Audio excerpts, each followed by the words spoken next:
I'm working in the Health and Human Services Department. We're just starting out getting familiar with this space. We have some just signs and postage out to show everyone in the community that it is a safe space and you can come into the health center if needed and if you're looking for services. However, we do have lots of work to do to create more safe space. Currently we provide life skills counseling. I myself and my coworker Michelle, we curate workshops to be able to make sure that there is diversity within our nation and within our community members and also between members of staff as well. Usually we bring in speakers, keynote speakers especially. It has been very slow, particularly in the Oneida community, to get safe spaces started. It's something that I've been trying to work towards, like getting started for years.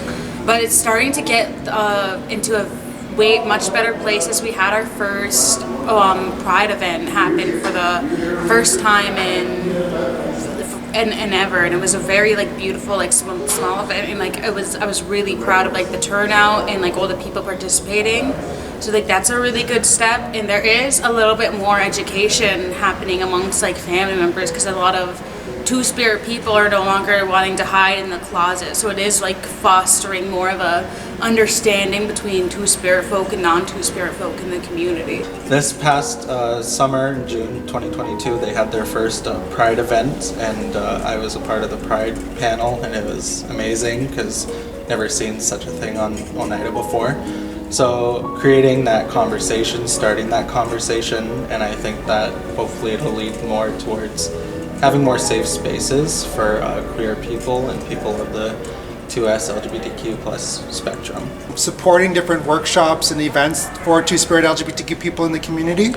Chief Dean Sayers raised the Pride flag a couple of years ago on Rankin Reserve, and then last year the Batchewana Health Center organized a Community Day event where they had a community barbecue, provided resources and t-shirts.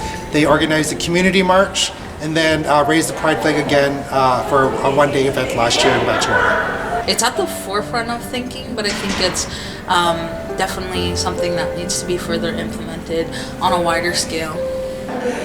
We're seeing a lot more of the Two-Spirit powwows and Two-Spirit specific cultural events.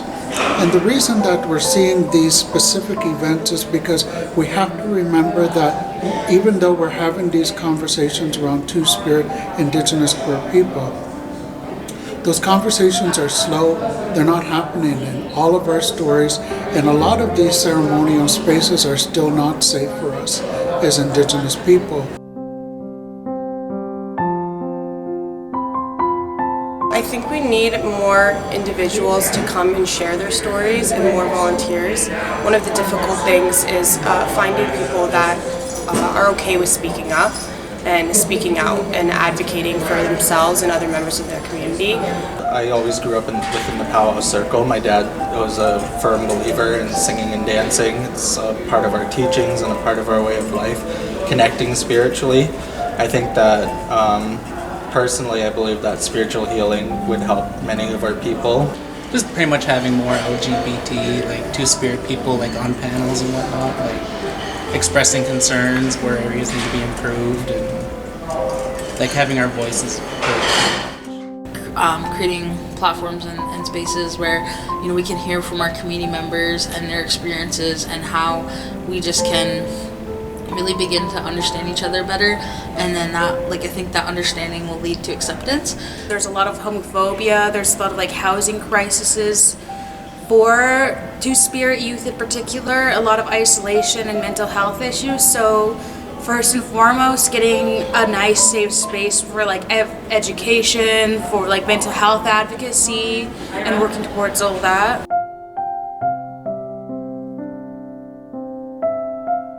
I think now more than ever there is more of a move towards LGBTQ plus and Two-Spirit safety and advocacy within our schools, especially directly in Leamington and the Windsor area. I think there is a really big advocacy. We have a lot of YMCA programs that are directed towards that, and those speakers usually come in and do a really great job speaking about that same-sex gender equality that should be given towards every individual. I was a member of the LGBT alliance groups, but there wasn't so much a focus on Two-Spirit youth, so there could be like better programming for Two-Spirit Indigenous folk. And it's on the elementary schools on reserve in particular. I do believe way more could be done for protecting and advocating for Two-Spirit youth, as there's no programming for them, no education about Two-Spirit youth in their on reserve schools.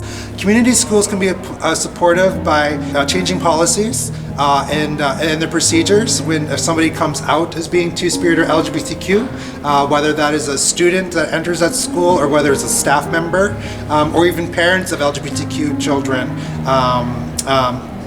Because with that, then you'll have like a whole community that is understanding, and that's where it's also coming from the families, but also from the people who are providing educational supports or teaching the children in those learning environments.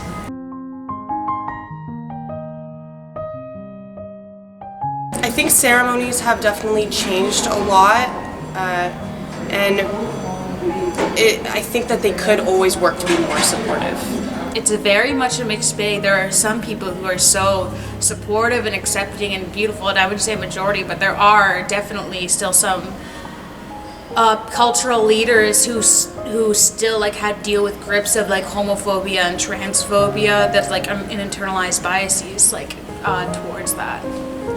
I think that there are many people within the community that are helping. There are certain cultural leaders that will attend this, such as clan mothers or things of that, or faith keepers, but there is more, sometimes there's radio silence from one or two individuals or what have you, but again, I think that it just takes time for them to, and then I don't judge them for that. I don't think badly of them because of that. I believe that one day they will grow to see it and accept it, and I have hopes for that. I have high hopes for that with the progress we see. So I think some cultural leaders are supportive. Again, there's a lot of room to grow. I think some cultural leaders might be on the viewpoint of wanting to help Two-Spirit LGBTQ people, but are maybe unaware or unsure of how to properly support them.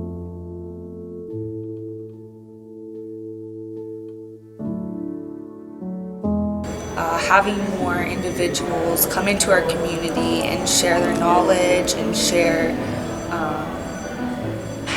with youth, share with the community, kind of providing information and informing them of what even is Indigenous to us and LGBTQ communities. I think additional supports would be more workshops and community meetings to discuss what members who are of LGBTQ+ and Two-Spirit, what they may need, and really implementing that into our community organizations and ceremonies and traditions to make sure those needs are met. Just having an actual physical space for Two-Spirit youth to meet and connect and feel like they have a place where they can just be themselves and be free without a fear of ostracization from their own community. What I would really like to see is a stronger emphasis on Two-Spirit specific, Indigenous queer specific services, social service programs, so that we're offering support services, we're offering trauma-informed services, we're offering all of those programs that are available for our heterosexual Indigenous relatives, that they be available for Indigenous queer, Two-Spirit, trans identifying.